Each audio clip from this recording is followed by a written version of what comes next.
everybody, welcome back. My name is Abby. I'm with Fitness is Medicine, and today we're going to do a great workout you can do in your home using one band. We're only going to use it for a couple exercises, so we're going to use body weight and one kind of lightweight band. Make sure it's long if you've got a longer one, otherwise I can show you a modification if it's not super long. Okay, come into these workouts warmed up and ready to move. 5 to 10 minutes of a cardio workout just to get your heart rate up a little bit, your muscles and joints warmed up. Your muscles, if your joints are stiff or you have sore, arthritis in your joints, warming them up really actually helps. They say like motion is lotion. So warming up to get those muscles and joints ready for movement, and then also your mindset ready for movement. Okay, so before we start, get that warm up in, grab that band, and let's get started. We are going to start with push-ups today. So I know that this is a really challenging exercise, but use one of the modifications we talk about. Use your treadmill, use a countertop, use a wall, use a bench. And then if you are on the floor, don't be afraid to be on your knees. It's okay, it's still working the same levers. Get started regardless of where you are. Make sure your hands are directly beneath your shoulders. It's much harder if your hands are way far out in front of you. Breathe, pull up with your tummy as you push up. 2 more. And 10, good. So when you are doing push-ups, regardless of which level, think about everything else being tight. Remember when your kids were little and you would pick them up and they would be sleeping and it would be so hard to carry them because they were just like, ugh. But if they were awake and they were helping, it's so much easier. Same thing, think about your body being awake and helping.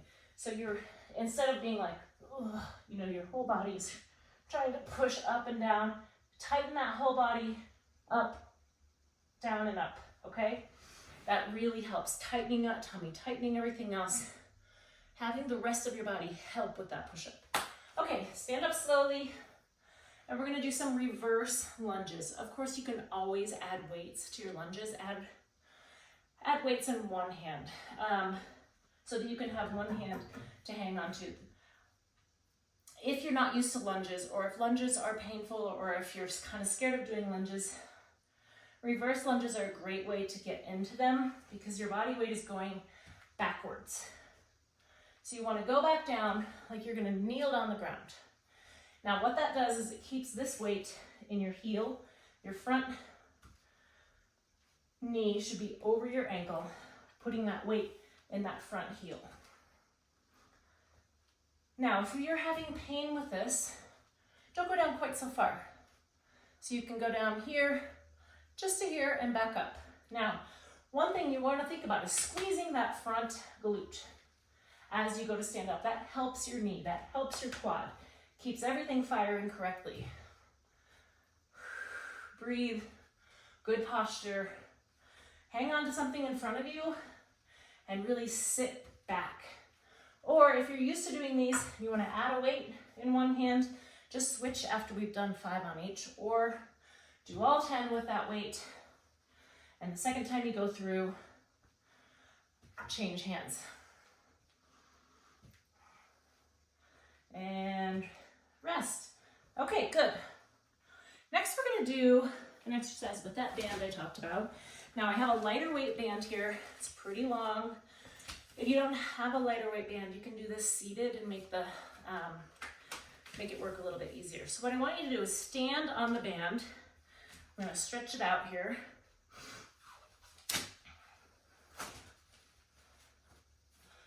And we're going to grab it with your hands as well. And we're going to do a diagonal shoulder press. So I want you to push up, whoops, and across. So I need some extra length here. So I get it all stretched out underneath my feet, and I'm pressing, shoulder press diagonally. Like I said, if you don't have a long enough band for this, do it seated. You could wrap it around the front like bar of your chair.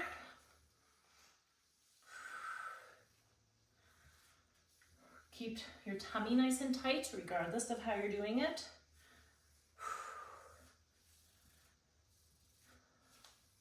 Let's do 2 more on each side. Shoulders stay down. Even though you're pressing up, they're not going up around your ears.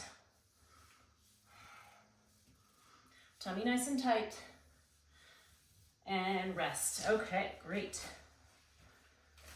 Okay, next we're gonna do a standing hamstring curl. Now, this may not sound very challenging, and you can always add ankle weights or add a loop band to add that resistance.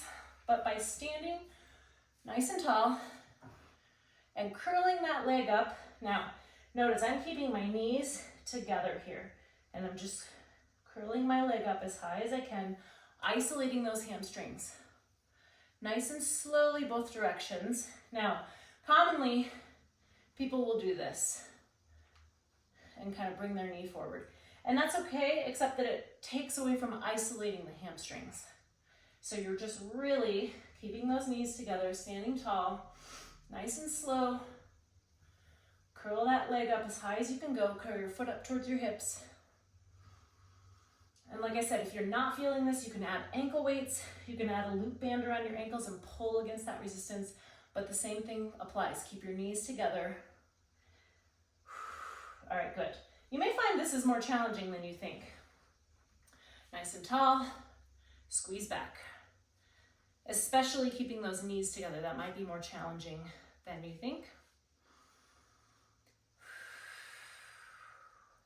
Like I said, this might not seem very challenging. If it's not, don't be afraid to add a little weight. Add a loop band. And I would start with a lighter weight loop band to start, because it doesn't take much once you start pulling that away from each other. And rest. Okay, good. Now we're gonna grab that band again. And I'm gonna have you stand either in a staggered stance, a tandem stance, or a single leg stance. Add a little balance challenge here. We're gonna do some reverse flies. So I want you to put your arms out straight like this, shoulders down away from your ears, arms out straight. You're gonna pull that band apart. Now you may find you want a little more resistance with this. Since we started with a lightweight one because of those shoulder presses. So what you could do is loop it up together and then pull it apart. And that will increase the resistance by 2.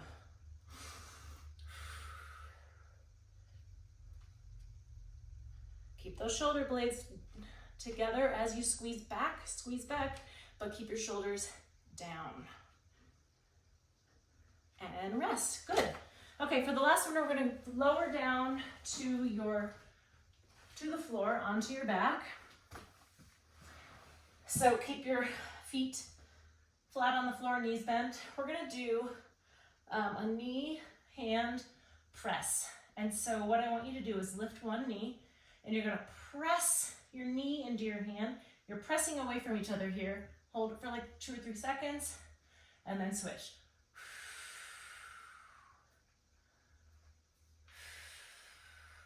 Breathing. This is a core exercise. And this is a really good one if you do have back pain, or if you feel like your core is pretty weak. This is a really safe abdominal exercise that is quite effective because you can control how hard you're pushing here. So if you get here and you push just a little and you're like, oh, that's hard, don't feel like you have to press harder. Or if you get here and you're like, yeah, I need to push harder. You can push as hard from that knee, your hand into your knee as you can. So there's a big range, and you need to be able to control that for your own needs. But this is a really safe position for your back, because when you go to press, your back automatically presses into the floor, which is what you want to prevent that low back pain. Let's do 2 more on each side. Breathe.